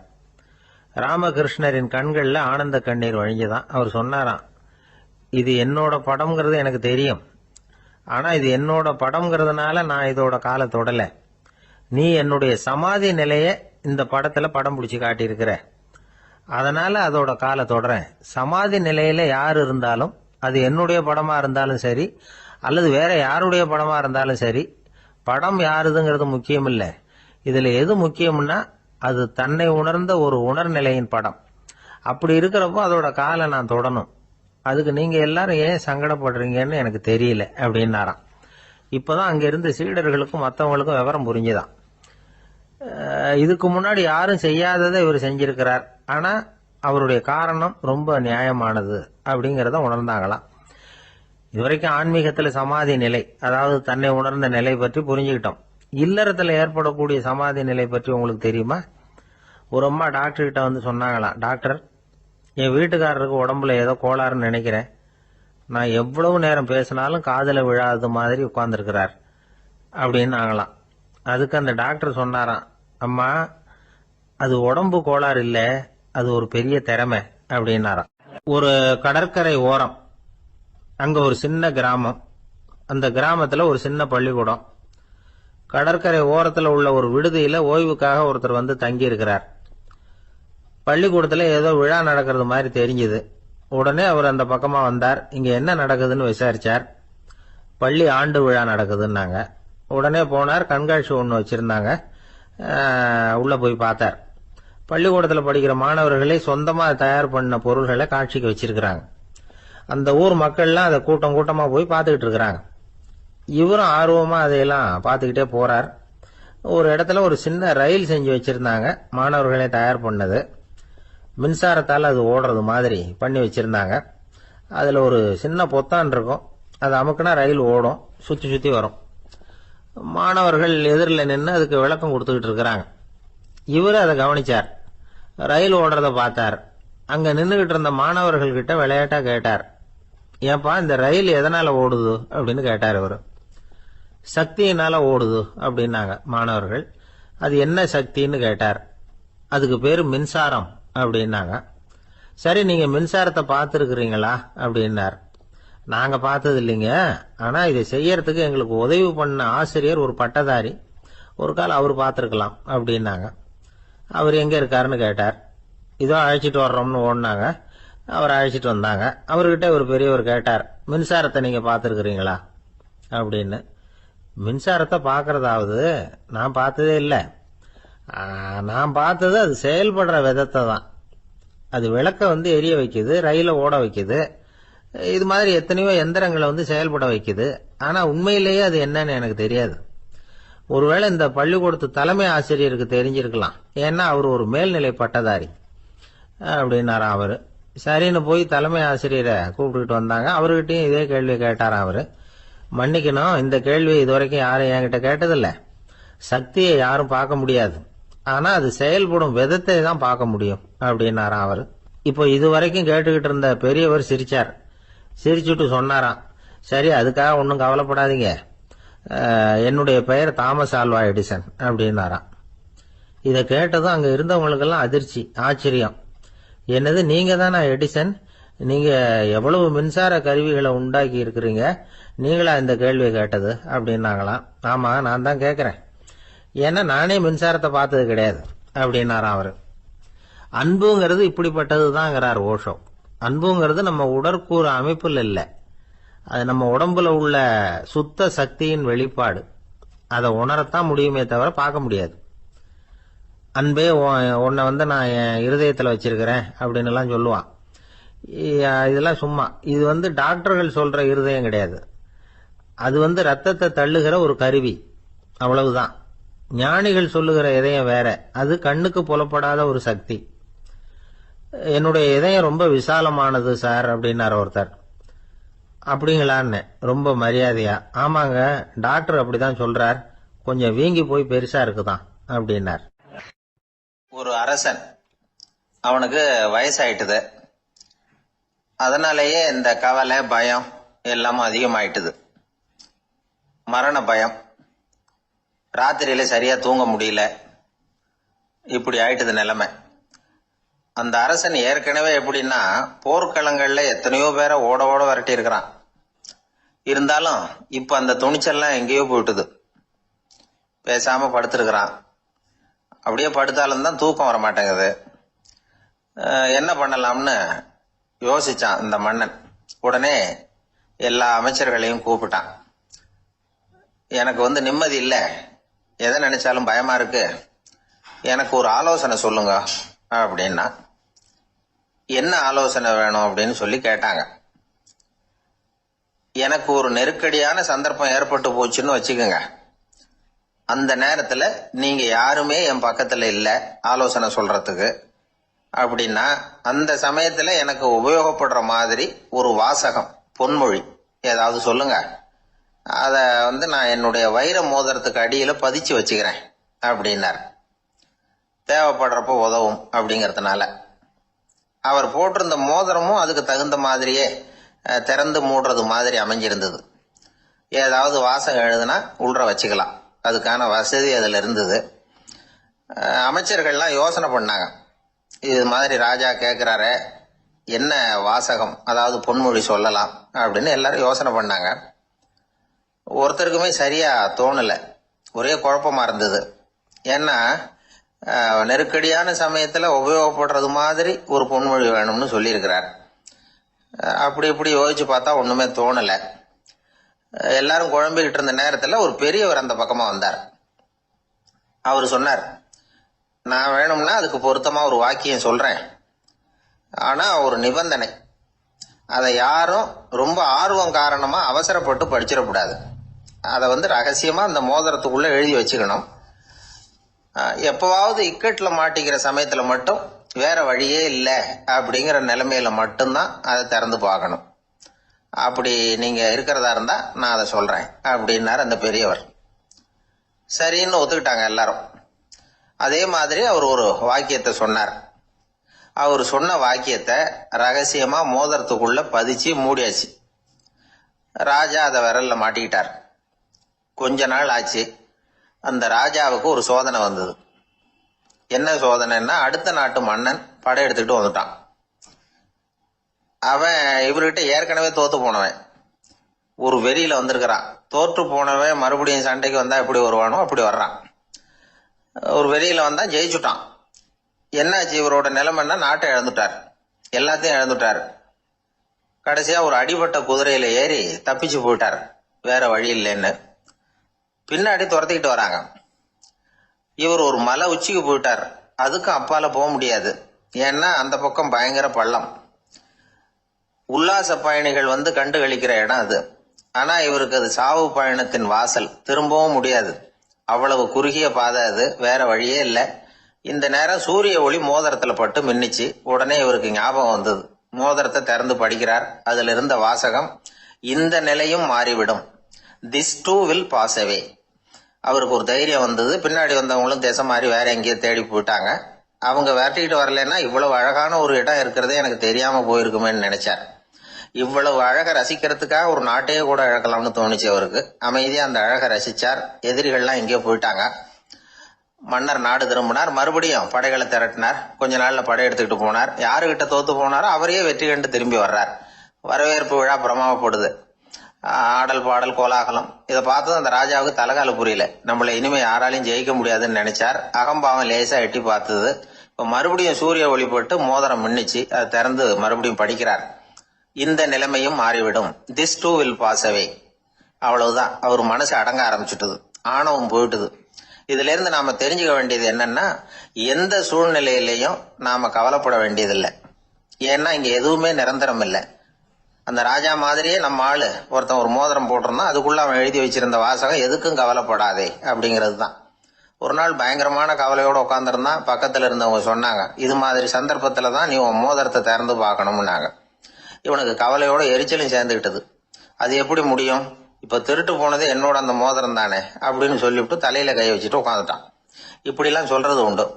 இருந்தாலும் நாம எந்த சூழ்நிலையிலையும் கவலைப்பட வேண்டியதில்லை அப்படிங்கிற உண்மையை புரிஞ்சுக்கணும். அப்படி கவலைய வெல்றதுக்கான வழி தெரிஞ்சுட்டதுன்னா வாழ்க்கையில வெற்றி நிச்சயம். இந்த உலகத்துல எத்தனை வகையான மனிதர்கள் இருக்கிறாங்க, ஒவ்வொரு மனிதனுமே ஒவ்வொரு வகை அப்படிங்கிறாங்க விஞ்ஞானிகள். மனிதர்களை 3 வகையா பிரிக்கலாம் அப்படின்னு சொல்றாங்க மெய்ஞானிகள்.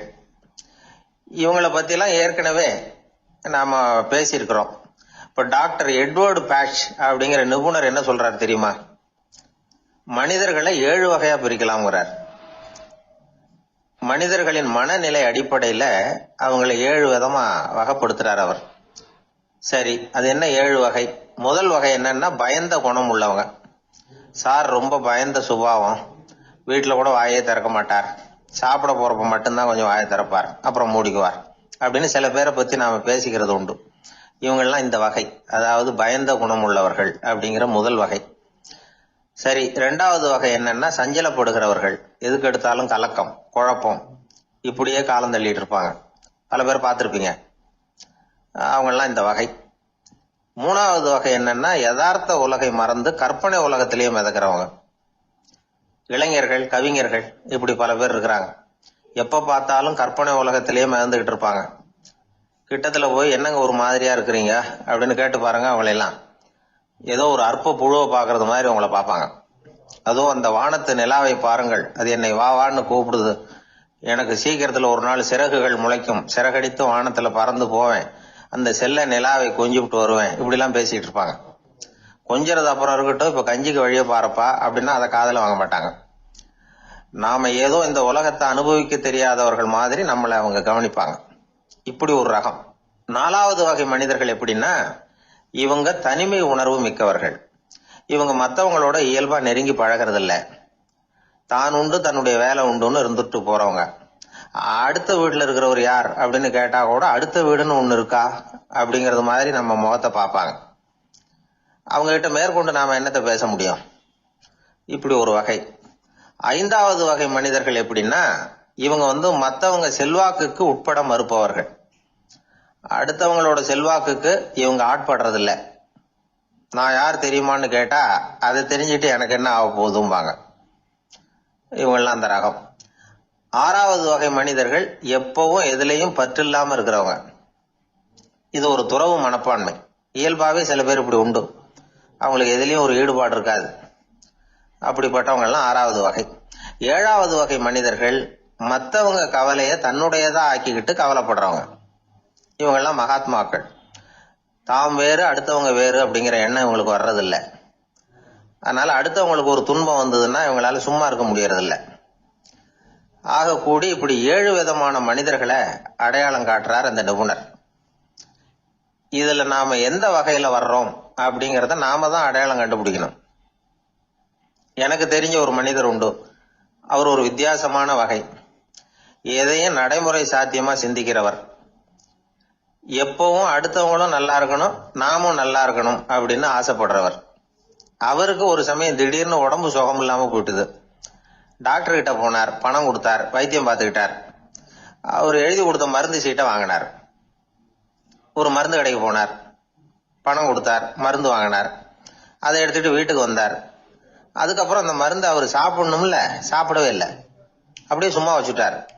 அவரை பார்த்து கேட்டேன், ஏன் சார் இப்படி பண்றீங்க, வீண் செலவு தானே இது, நீங்க ஏன் டாக்டர் கிட்ட போய் பணம் செலவு பண்ணுனீங்கன்னு கேட்டேன். அவர் சொன்னாரு, டாக்டர் வாழணும் இல்லையா, அதனாலதான் அப்படின்னார். சரி, அப்புறம் ஏன் மருந்து வாங்கினீங்க அப்படின்னு கேட்டேன். மருந்து கடைக்காரர் வாழணும் இல்லையா, அதனாலதான் அப்படின்னார். சரி, அப்புறம் ஏன் வாங்கின மருந்து சாப்பிடாம வச்சுட்டீங்க அப்படின்னதுக்கு, நான் வாழணும் இல்லையா அதனாலதான் அப்படின்னார். இவர் வாழ்க்கையை புரிஞ்சுக்கிட்டவர். இப்படி வாழ்க்கையை புரிந்து கொண்டு வாழ தெரிஞ்சுக்கணும். எந்த வகை மனிதர் நாம் அப்படிங்கறத புரிஞ்சுக்கிட்டு வாழ்ந்தோம்னா வாழ்க்கையில வெற்றி நிச்சயம். குடும்பத்துல ஒருத்தர் அனுசரிப்பு தன்மைங்கிறது ரொம்ப அவசியம். கணவன் மனைவின்னா அனுசரிச்சு போகணும்னு சொல்லுவாங்க. அதாவது ஒரு கணவன், அதுக்காக தான் அந்த காலத்துல எல்லாம் ஒரு வீட்டுக்கு மாப்பிள்ளை தேடுறதுங்கிறது ஒரு பெரிய குடும்பத்தை நிர்வகிக்கிற அளவுக்கு ஒரு கணவனா வரக்கூடிய எப்படி இருக்கணும் அப்படின்னா, அந்த காலத்துல புலி வேட்டைக்கு போகணும். ஒரு பொண்ணுக்கு மாப்பிள்ளை தேடுறதுன்னா நம்ம தமிழ் பழக்கம் என்னன்னா, காட்டுக்கு போய் ஒரு புலியை வேட்டையாடிட்டு வரணும். அந்த புலி பல்லு அல்லது நகத்தை கொண்டுட்டு வரணும் அந்த இளைஞன். அதை வீட்டில் கொடுப்பான். அதை தான் கட்டி அதை இதாக கட்டுவாங்க, மாலையா போடுவாங்க, தாலியாக கட்டுவாங்க. அதாவது வீரம் இருக்கா பையனுக்குன்னு பார்ப்பாங்க. ஒரு பொண்ணு வேணும்னா நீ முதல்ல வீட்டுக்கு பொண்ணு கேட்க போகக்கூடாது, காட்டுக்கு போகணும், போய் புளியை கொண்டு வா, அதுக்கப்புறம் தான் உனக்கு பொண்ணு அப்படின்னு சொல்லுவாங்க. இப்போவெல்லாம் ஏன் போறது இல்லைன்னா, இப்போலாம் ஒருத்தனை காட்டுக்கு போய் புலிப்பல் கொண்டு வரனா புலி தான் மாப்பிள்ளையா வரும். அதனாலதான் இப்போ போறது இல்லை யாரும் காட்டுக்கு. அப்போ பெண்களும் ரொம்ப வீரமா இருந்தாங்க. பெண்கள் மூலம் அந்த காலத்துல எப்படின்னா, முறத்தாலேயே புலியை துரத்துவாங்களாம். நம்ம பழைய பாட்டுல எல்லாம் பார்த்திருப்பீங்க, முறத்தால புலியை விரட்டினாங்கன்னு வரும் பழைய பாட்டு. ஒரு அந்த அளவுக்கு பெண்களுக்கு வீரம். இப்போ கல்யாணம் ஆகி இந்த காலத்துல ஒரு கணவனை விரட்டிட்டு வந்தாங்களாம் முறத்தை எடுத்துக்கிட்டு. ஒரு மனைவி, அவன் பயந்துட்டு வெளில ஓடி வரான், பின்னாடி முறத்தை எடுத்துட்டு அந்த அம்மா ஓடி வருது. இவனை தனியா பிடிச்சி கொண்டு போய், என்னப்பா இந்த மனைவிட்டு இப்படி பயந்து ஓடி வரிய, முறத்தால துரத்துறா இப்படி வரிய அவன் தான் அவன் அப்படியே தடுமாறிக்கிட்டு அதெல்லாம் ஒன்றும் இல்லை, அவன் என்ன புலியா நினைக்கிறா அப்படின்னு ஒரு பெருமையாக சொல்லிட்டானா. அந்த காலத்தில் புலியை தான் முறத்தால் விரட்டினாங்க, இப்போ புருஷனை விரட்டுறாங்க அப்படின்னு சொல்லி.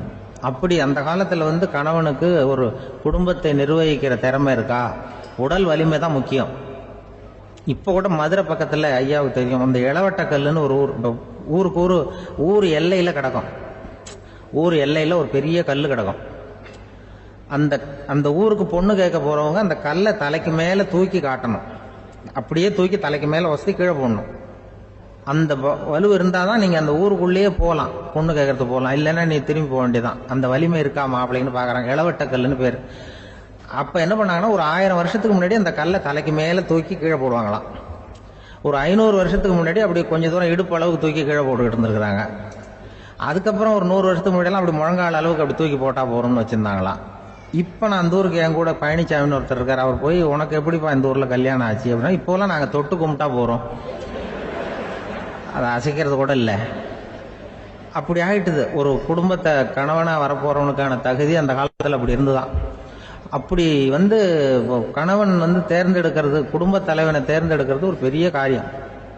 ஒரு பெரிய செல்வந்தர் போட்டி வச்சாராம், ஒரு நீச்சல் குளம், அதில் யார் வேணாலும் குதிச்சு அந்த பக்கம் போய் கரையேறலாம். அந்த நீச்சல் குளத்தில் விஷப்பாம்புலாம் கிடக்கு. யார் துணிஞ்சி அந்த விஷப்பாம்பு இருக்கிற குளத்துல குதிச்சு அந்த பக்கம் போய் கரையேறானோ அவனுக்கு ஒரு 100 ஏக்கர் நிலம் கொடுப்பேன். அது வேண்டான்னா ஒரு 1000 ஆடு கொடுப்பேன். அதுவும் வேண்டான்னா என் பொண்ணை கொடுப்பேன் அப்படின்னு போட்டி வச்சார். அதான் மாப்பிள்ளையை தேர்ந்தெடுக்கிறதுக்கு அவர் ஒரு வழி, நீச்சல் குளத்தில் குதிச்சு கரையேறணும். இப்போ அந்த ஊரில் இருக்கிற இளைஞர்கள்லாம் பார்க்குறாங்க அந்த குளத்தில் குதிக்கணும்னு. ஆனால் குளத்தில் வெறும் விஷப்பாம்பெல்லாம் கிடக்கு. இது என்ன பண்ணுறதுன்னு பார்த்தா யாருமே குதிக்கிறதுக்கு தைரியம் வரல. திடீர்னு ஒருத்தன் துணிஞ்சு குதிச்சான், படபடன்னு அடிச்சுட்டு போய் அந்த பக்கம் கரையேறிட்டான். கரையேறின உடனே பரவாயில்லையே ஒரு ஆள் வந்துட்டான்னு சொல்லி அவனை அந்த இளைஞனை போய் பிடிச்சிட்டு வந்தாங்க. அந்த பெரியவர் கேட்டார், ஏப்பா இவ்வளவு பெரிய விஷப்பாம்பெல்லாம் கிடக்கிற நீச்சல் குளத்தில் நீ துணிஞ்சு குதிச்சு கரையேறி இருக்கிற, உனக்கு என்ன 1000 ஏக்கர் நிலம் கொடுத்துறவா, 100 ஏக்கர் நிலம் கொடுக்கவா சொல்கிறப்படி அப்படின்னா, வேண்டாம் சார்ன்றிருக்கான். ஓஹோ அப்படின்னா ஒரு 1000 ஆடு வேணுமா உனக்கு அப்படின்னா, அதுவும் வேண்டாம் சார். ஓ அப்படின்னா என் பொண்ணு வேணுமா அப்படின்னா, அதுவும் வேண்டாம் சாருங்கிறான்.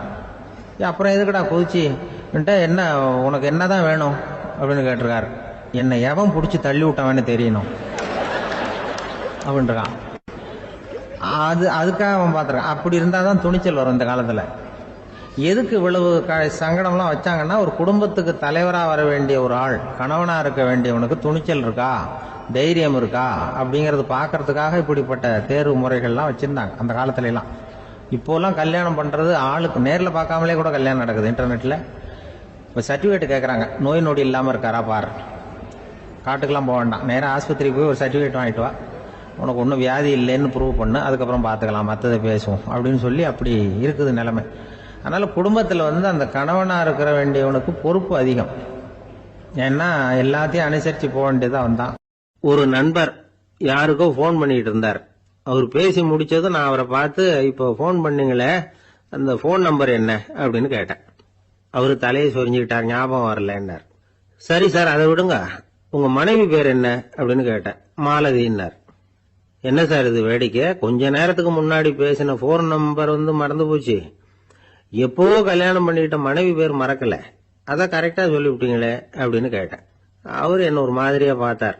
அவரு அப்படி என்ன பார்த்ததுல ஒன்றும் தப்பு இல்லை, ஏன்னா நாம எல்லாருமே அப்படித்தானே, ஒரு குறிப்பிட்ட காரியத்துக்காக தொலைபேசியில ஒருத்தட்ட பேசுறோம், அதுக்கப்புறம் அந்த எண் நமக்கு அனாவசியம், அதனால மறந்துடுறோம்.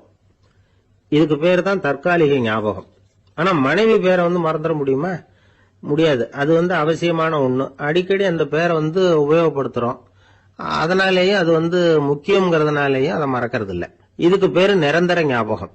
சரி, இந்த தற்காலிக ஞாபகம், நிரந்தர ஞாபகம், இது 2 ஞாபக அளவுகளையும் கட்டுப்படுத்துறது எது அப்படின்னா, மூளைக்குள்ள நடக்கிற மின்சார நடவடிக்கைகள் தான். தற்காலிக ஞாபகம் ஒரு மின்னல் மாதிரி தோன்றி மறையுது. நிரந்தர ஞாபகம் ஒரு படிவம் போல மூளையில படிஞ்சுடுது. ஒரு சம்பவத்தின் பல பிரதிகள் மூளையில பல்வேறு பகுதிகளிலேயும் படியறதுனால ஒன்னு மறைஞ்சாலும் மறந்தாலும் இன்னொன்னு மறையறதில்ல. இப்படிப்பட்ட நிலைமையில தான் இந்த தொண்டையில இருக்கு வாயில வரமாட்டேங்குது சார் அப்படிமா.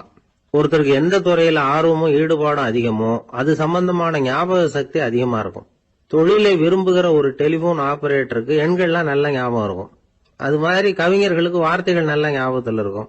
இது ஒரு பக்கம் இருந்தாலும் ஒரு மூளை எண்களை விட எழுத்துக்களை விட படங்களை ரொம்ப சுலபமா ஞாபகத்துல வச்சுக்குது. புரிஞ்சுக்கிற தன்மை, அனுபவம், புத்தி கூர்மை இது கூடி குறையறத பொறுத்து ஞாபக சக்தியும் ஏறும் இறங்கும்.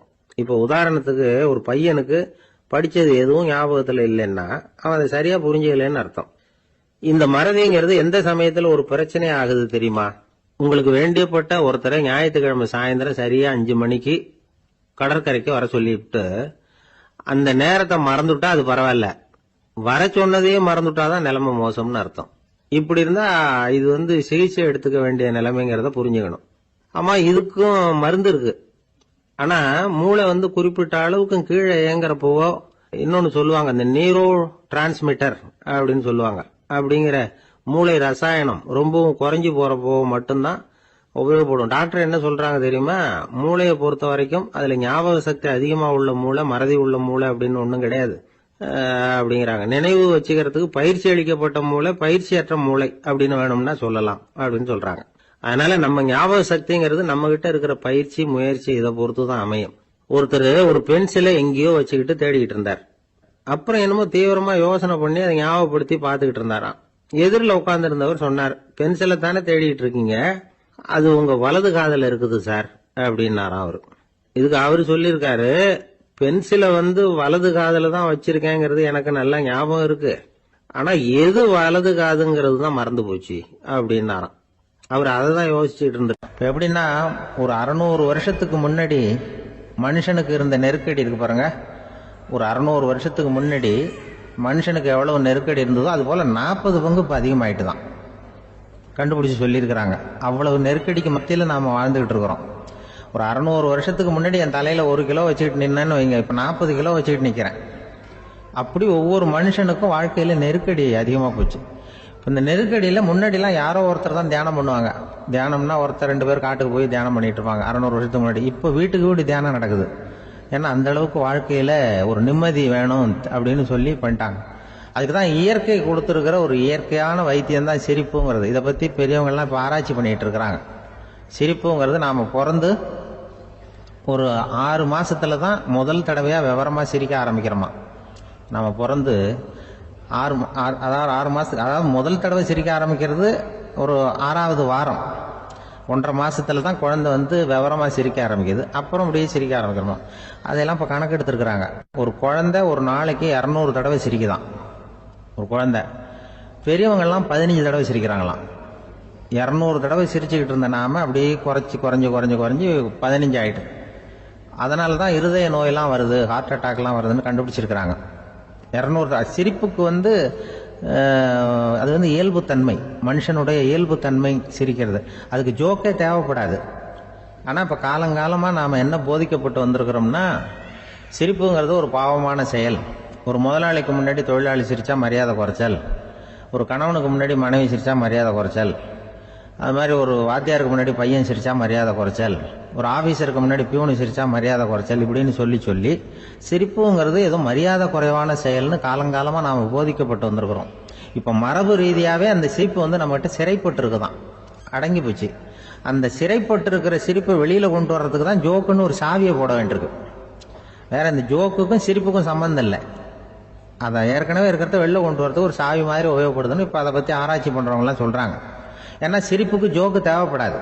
இப்போ ஒரு குழந்தை தொட்டில படுத்திருக்குன்னு வைங்களேன், குழந்தை தொட்டில இருக்கு, அது முகத்துக்கிட்ட போய் ஒரு கிளுகிழுப்பை ஆட்டுங்க சிரிக்கும். அந்த கிளுகிழுப்பை சத்தமே சிரிக்க வைக்கிறதுல அதுதான் மனுஷனுடைய இயல்புத்தன்மை. அது என்ன ஜோக்காது? சத்தம். ஒரு கிளுகிழுப்பையை கொண்டு போய் குழந்தை முகத்துக்கிட்ட ஆட்டினா சிரிக்குதே, அதுதான் இயல்புத்தன்மை. அதே கிளுகிழுப்பையை ஒரு தாத்தா மூஞ்சிட்டு ஆட்டுங்க, கோவம் வந்துடும், அடிக்க வருவார். என்னடா விளையாட்டு இது அப்படிமாரு. ஏன்னா அவர் சிரிச்சுக்கிட்டு இருந்தவர், அப்படி இருந்தவர் ஒரு காலத்துல. ஒரு கிளுகிழுப்பைக்கு சிரிச்சவர் ஒரு காலத்துல இப்ப கோவப்படுறாருன்னா அந்த அளவுக்கு நம்ம மாறி போயிட்டே வந்துட்டு இருக்கிறோம். அதனால அந்த இயல்புத்தன்மை மாறாம இருக்கணுங்கிறது ரொம்ப முக்கியம். அதுக்காக எல்லாரையும் குழந்தையாக்க முடியாது. மனுஷன் எல்லாரும் இனிமே வயசுங்கிறது கூட ஆகிட்டே தான் இருக்கும். அதுக்காக குறைச்சிக்கிட்டே போக முடியாது. அதுக்கு யாராவது மருந்து கண்டுபிடிச்சாதான் உண்டு. ஆனால் ஒருத்தர் மருந்து கண்டுபிடிச்சாராம். சொல்லுவாங்க, ஒரு டாக்டர் ஒரு மாத்திரை கண்டுபிடிச்சாராம். ஒரு மாத்திரை சாப்பிட்டா ஒரு வயசு குறையும், ஒரு மாத்திரை சாப்பிட்டா ஒரு வயசு குறையும் அப்படின்னு ஒரு மாத்திரையை கண்டுபிடிச்சிருக்காரு. ஒரு பாட்டி அம்மா, 90 வயசு பாட்டி, அது போயிருக்கு. அதே டாக்டர்கிட்ட போய், ஐயா எனக்கு ஒரு பாட்டில் மாத்திரை கொடுங்க, இந்த வயசு குறையிற மாத்திரை அப்படின்றது.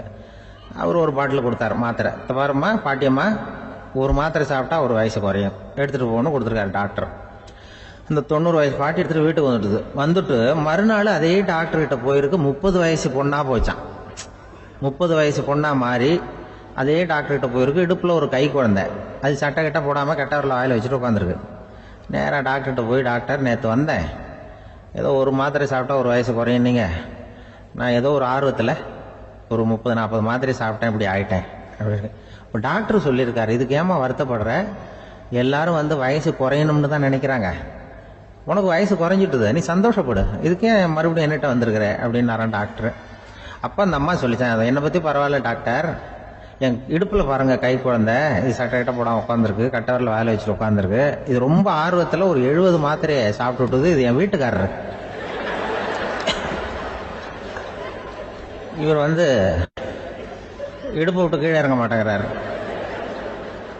நான் எதையாவது கொடுத்து இனிமேதான் வயசை கூட்டி இறக்கி விடுவேன் டாக்டர் அப்படின்னு தான். அவர் ஏதோ நமக்கும் இதுக்கும் சம்மந்தம் இல்லைங்கிறது மாதிரி கட்டாரில் வச்சுட்டு அவர் பாட்டு உட்காந்துருக்காரு. ஏதோ நமக்கு இந்த உலகமே இல்லை, நமக்கு சம்மந்தம் இல்லைங்கிற மாதிரி உட்காந்துருக்காரு. இப்படியே நான் தூக்கிட்டு எங்கே அலையிறது இதை அப்படின்னு தான். அதனால வயசை குறைக்கிறது இயற்கைக்கு விரோதமாக நாம பண்ண முடியாது. ஆனால் இந்த இயல்பு தன்மை மாறாமல் வச்சுக்கலாம். குழந்தை மாதிரி மாற முடியாதே தவிர அந்த குழந்தை தன்மையோடு வாழறதுக்கு கற்றுக்கணும். அதுதான் வாழ்க்கையில் இன்பமாக வாழறதுக்கு வழி. குழந்தைத்தனமாக இருக்கக்கூடாது, குழந்தை தன்மையோடு இருக்கணும்னு சொல்லுவாங்க. குழந்தை தன்மைங்கிறது வேற, குழந்தைத்தனம்ங்கிறது வேற. அப்படி ஒரு மாத்திரை கண்டுபிடிச்சிட்டா இப்போ யாராவது ஒருத்தவங்க இடுப்பில் குழந்தைய தூக்கிட்டு போனால் போய் கேட்கணும், ஏம்மா இது ஏன் வீட்டுக்காரரா உன் குழந்தையா அப்படின்னு கேட்டு அதுக்கப்புறம் அவருக்கு வணக்கம் சொல்லணும். இப்படிலாம் ஆகிடும் நிலைமை. இயற்கையை நம்ம மாற்ற முடியாது, அதுக்கு தகுந்தாப்புல தான் நாம் பண்ணணும். குழந்தை தன்மையோடு வாழறதுக்கு குடும்பத்தில் குழந்தை தன்மைங்கிறது எப்படின்னா, இப்போ சில பேருக்கு அந்த குழந்தை தன்மை உண்டு. ஒரு வீட்டில் ஒரு புள்ள படுத்திருக்கு, அம்மா எழுப்புறாங்க, காலேஜுக்கு நேரமாச்சு எழுந்திருப்பா, காலேஜுக்கு நேரமாச்சு எழுந்திருப்பா அப்படின்னு. அந்த அம்மா அந்த புள்ள சொல்லியிருக்கு, ஐயோ எனக்கு காலேஜுக்கு போகிறதுக்கு பிடிக்கலம்மா, என்னை தொந்தரவு பண்ணாத, காலேஜுக்கு போகிறதுக்கு எனக்கு பிடிக்கல அப்படின்னு தான். அப்போ அந்த அம்மா சொல்லியிருக்கு, ஏன் உனக்கு காலேஜுக்கு போகிறதுக்கு பிடிக்கல, கல்லூரிக்கு போகிறதுக்கு, அதுக்கு 2 காரணம் சொல்லு அப்படின்னு இருக்க. அப்போ அந்த புள்ள சொல்லிச்சான், ஏன் பிடிக்கலன்னா, கல்லூரியில் இருக்கிற வாத்தியாருக்கும் என்ன பிடிக்க மாட்டேங்குது, ஆசிரியர்களுக்கும். 2வது காரணம், கல்லூரியில் படிக்கிற மாணவர்களுக்கும் என்ன பிடிக்கல, அதனால நான் காலேஜுக்கு போக மாட்டேன்ற குழந்தை புள்ள சொல்லியிருக்கு. அம்மா அப்படிலாம் நீ இதுக்காக போகாமல் இருக்கக்கூடாது, நீ போய் தான் ஆகணும் அப்படின்னு பிடிவாதமாக அந்த அம்மா பிள்ளைய எழுப்புனாங்களாம். சரி நான் எதுக்கு காலேஜ் போகணும்னு சொல்கிறேன், அதுக்கு நீ 2 காரணம் சொல்லு அப்படின்னு தான் அந்த புள்ள. அப்போ அந்த அம்மா சொன்னாங்களாம், நீ ஏன் காலேஜுக்கு போகணும்னா, முதல் காரணம் உனக்கு வயசு 52, 2வது காரணம் நீ தான் பிரின்சிபால் அப்படின்னு தான். என்ன இருந்தாலும் அவங்க அம்மாவுக்கு அது புள்ள தானே, அதுதான் குழந்தை தன்மைங்கிறது. 52 வயசுலையும் குழந்தை தன்மையோடு இருக்கார் பாருங்க, அதுதான் அந்த குழந்தை தன்மையோடு வாழறது தான் வெற்றிக்கு வழின்னு சொல்லுவாங்க. ஆபீஸ்ல வேலை பார்க்குற ஒருத்தர் வந்தார். பேசாம ஒரு 10 நாள் லீவ் போட்டுடலாமா பாக்குறேன் அப்படின்னார். ஏன்னு கேட்டோம். என்னுடைய மேலதிகாரி ஒரு முசுடு சார், அவர்கிட்ட வேலை பார்க்கறது ரொம்ப கஷ்டமா இருக்குது அப்படின்னார். ஆபீஸ்ல வேலை பார்க்கறவங்க எல்லாம் ஒரு விஷயத்த நல்லா ஞாபகத்துல வச்சுக்கணும். மேலதிகாரிங்கிறவர் ஒரு பெரிய மகான் இல்ல, அவரும் ஒரு மானிட பிறவிதான். சராசரி மனுஷனுக்கு உள்ள பலம் பலவீனம் 2ம் அவருக்கும் உண்டு. அதனால அவரை கொஞ்சம் அனுசரிச்சு போறதுக்கு பழகிறது தான் நல்லது. மேலதிகாரிகள்ல பல வகை உண்டு, அதுல முக்கியமா 3 வகை. அதுல ஒரு வகை எப்படி தெரியுமா, உங்களை ஒரு வேலை செய்யற மெஷினா மட்டுமே நினைக்கக்கூடிய வகை. இவங்கெல்லாம் எப்படின்னா, எங்கேயாவது வெளியூர் போயிருந்தா கூட அங்கிருந்து போன் பண்ணுவாங்க, அந்த வேலை என்னாச்சு இந்த வேலை என்னாச்சு அப்படின்னு. இவங்களுக்கெல்லாம் உங்க நலனை பத்தியோ உங்க குடும்பத்தை பத்தியோ அக்கறை இருக்காது. நீங்க சொல்ற யோசனை எதுவும் இவங்க கிட்ட எடுபடாது. கொடுத்த வேலையை பாரு, நீ எனக்கு புத்தி சொல்ல வேணாம் அப்படிம்பாங்க. இவங்களை அனுசரிச்சு போறதுக்கு ஒரே வழி, இவங்க எதை சொன்னாலும் சரின்னு சொல்லிவிட்டு வேலையை கவனிக்க வேண்டியதுதான். இவங்க கிட்ட வேற எந்த கேள்வியும் கேட்டுக்கிட்டு இருக்கக்கூடாது. ஆமா சாமி போடுறது கௌரவ குறைச்சல் இல்ல, அது ஒரு அலுவலக சௌகரியம், அவ்வளவுதான். இன்னொரு வகையான மேலதிகாரிகள் எப்படி தெரியுமா? இவங்கெல்லாம் ஆபீஸ் வேலையை பத்தி அதிகமா கவலைப்பட்டுக்கிட்டு இருக்க மாட்டாங்க. தங்களுடைய சொந்த இமேஜ் பாதிக்கப்படக்கூடாதுங்கிறதுலயே கவனமா இருப்பாங்க. இவங்கெல்லாம் அடிக்கடி உங்க நலனை விசாரிப்பாங்க. அதே மாதிரி நீங்களும் அவரை விசாரிக்கணும்னு எதிர்பார்ப்பாங்க. இந்த ரக அதிகாரிகளுக்கெல்லாம் புது வருட வாழ்த்து அனுப்பலாம், பிறந்த நாள் வாழ்த்து அனுப்பலாம். அவருக்கு எங்கேயாவது ஒரு பாராட்டு விழா நடந்தா முதல் வரிசையில போய் உட்காந்து உங்க முகத்தை காட்டலாம். ஆபீஸ் வேலையை மட்டுமே பார்க்கிற பணியாளர்கள் இது மாதிரி அதிகாரிகள் கிட்ட நல்ல பேர் வாங்க முடியாது. இன்னொரு வகையான மேலதிகாரிகள் உண்டு. அவங்க எப்படின்னா ஆபீஸ் வேலையை பத்தியும் கவலைப்பட மாட்டாங்க, தனக்கு கீழே வேலை பார்க்கறவங்கள பத்தியும் கவலைப்பட மாட்டாங்க. எக்காரணம் கொண்டும் தன்னுடைய பொசிஷனுக்கு ஆபத்து வந்துடக்கூடாதுன்னு நினைக்கக்கூடியவங்க இவங்க. இவங்களால கடுமையான வேலை செய்யவும் முடியாது, தீர்மானிக்கவும் முடியாது. எந்த முடிவையும் எடுக்காம அப்படியே தள்ளி போட்டுக்கிட்டே போடுவாங்க எல்லாத்தையும். இதனால என்ன ஆகும்னா, இவருக்கு கீழே வேலை பார்க்கிற உங்களுக்கு பொறுப்பு அதிகமாயிடும். இவங்க கிட்ட போய் பிரச்சனையை மட்டும் சொல்லி பிரயோஜனம் இல்லை, அதுக்கான முடிவுகளை நீங்களே சொல்லணும். அப்பதான் இது மாதிரி அதிகாரிகள் கிட்ட நல்ல பேர் வாங்கலாம். அட்லீஸ்ட் கெட்ட பேர் வாங்காமலாவது காலம் தள்ளலாம். ஆபீஸ்ல வேலை பார்க்கறவங்க முக்கியமா சில விஷயங்களை ஞாபகத்துல வச்சுக்கணும். ஆபீஸ்ல நடக்கிற நல்லது கெட்டது எதுவா இருந்தாலும் உடனடியா மேலதிகாரி கிட்ட தெரிவிக்கிறது நல்லது. மூன்றாவது மனிதர் மூலமா அதை அவர் தெரிஞ்சுக்கிறது அவ்வளவு நல்லது இல்லை. எந்த மேல் அதிகாரியுமே தான் இந்த சர்பாஸ் செய்யப்படுறத விரும்புறதில்லை. அதனால அவருக்கு தெரியாம மேலிடத்துக்கு மணி எழுதி போடக்கூடாது. அப்படி எழுதி போடுறவங்க சில பேர் இருக்கிறாங்க. நீங்களும் உங்க மேலதிகாரியும் தொழில் ரீதியா ஒரே படிப்பு படிச்சவரா இருக்கலாம். அப்படி இருந்ததுன்னா அட்ஜஸ்ட் பண்ணி போறது கொஞ்சம் கஷ்டம்தான். இதை மனசுல வச்சுக்கிட்டு நடந்துக்கணும். உங்களுக்கும் அவருக்கும் அபிப்பிராய பேதமா, அது அவருக்கும் உங்களுக்கும் உள்ள தனிப்பட்ட பிரச்சனை. அதை விளம்பரப்படுத்திட்டு இருக்க கூடாது. அது அவருடைய கோபத்தை கிளறும். உங்க மேலதிகாரி உங்க கூட படிச்சவரா இருக்கலாம். அதுக்காக அவர் எல்லாருக்கும் முன்னாடி அடைய கிச்சாமி எப்படிடா இருக்க அப்படின்லாம் கேட்டுக்கிட்டு இருக்க கூடாது. பொதுவா யாரும் அதை விரும்புறதில்ல. இவ்வளவையும் உங்க மனசுல வச்சுக்கிட்டு கொஞ்சம் சாமர்த்தியமா நடந்துகிட்டீங்கன்னா ஆபீஸ் உங்களுக்கு அவஸ்தையா இருக்காது, ஆனந்தமா இருக்கும். ஒரு மேலதிகாரி தன்கிட்ட வேலை பார்க்கிற ஒருத்தரை பத்தி ரொம்ப பெருமையா சொன்னாராம். எங்க ஆபீஸ்ல எவ்வளவோ பேர் வேலை பார்க்கறாங்க, எல்லாரும் தினமும் ஏதாவது பிரச்சனைகளை சொல்லிட்டு இருப்பாங்க. ஆனா இவர் ஒருத்தர் மட்டும்தான் இது வரைக்கும் என்கிட்ட எந்த பிரச்சனையும் சொன்னதே இல்லை. அவர் பாட்டுக்கு வருவார், வேலை பார்ப்பார், போயிடுவார் அப்படின்னாராம். நான் உடனே அவ்வளவு பெருமைக்குரிய அந்த ஊழியரை பார்த்து கேட்டேன், ஏன்பா உன்னுடைய மேலதிகாரி கிட்ட நீ எந்த பிரச்சனையும் கொண்டுகிட்டு போறதே இல்லையாமே அப்படின்னு கேட்டேன். அதுக்கு அவர் சொல்றாரு,